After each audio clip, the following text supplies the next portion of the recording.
You walk into the garden, and there it is, a brown leaf tip. Most gardeners reach straight for the hose. A brown tip looks like a thirsty plant. Sometimes it is, but sometimes adding more water is the worst thing you can do. A brown leaf tip isn't a diagnosis, it's a clue. It can point to dry soil, soggy soil, damaged roots, and many more factors, even the water coming out of your hose. So today, we treat it as evidence. This is Master Gardener Steve. Your plan is telling you something, you just have to know where to look.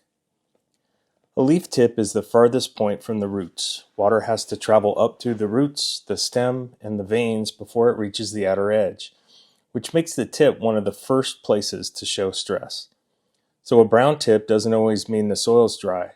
It may mean the plant can't move water all the way to the end of the leaf. So before you water or feed, ask, is this plant actually dry, or is something interfering with the system? When you start to diagnose, look at the soil first. Too dry for too long, and the farthest edges brown first.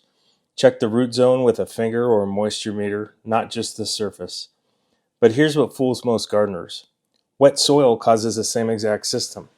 Roots need oxygen. Saturated soil chokes feeder roots, and the plant's ability to absorb water actually drops. So it wilts and browns like it's thirsty. Add more water here and you make it worse. The fix is drainage and air, not another drink. Next step, look for buildup. Fertilizers or salts and hard water or well water carries minerals. Over time they concentrate in the soil and show up first at the tips. Watch for white crust on the soil or an emitter. Gardeners often see this and add more fertilizer, which only makes it worse. If tips brown shortly after feeding, that's fertilizer burn. Concentrated salts scorching the roots directly. Not every cause starts in the soil. Hot, dry, and windy days pull water out of leaves faster than roots can replace it. Look for the sun facing side worse than the rest, or a plant recently moved into the sun. And check the water itself. If several unrelated plants, especially in pots, all show brown tips, look for mineral deposits on your faucets and emitters. That's the same chemistry reaching the leaves.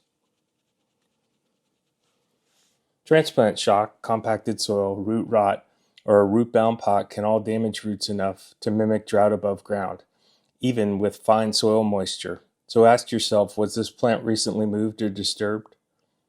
Diagnose it in order: soil moisture in the root zone, pattern across the plant, timing of what you did that week, roots and drainage, and then mineral buildup.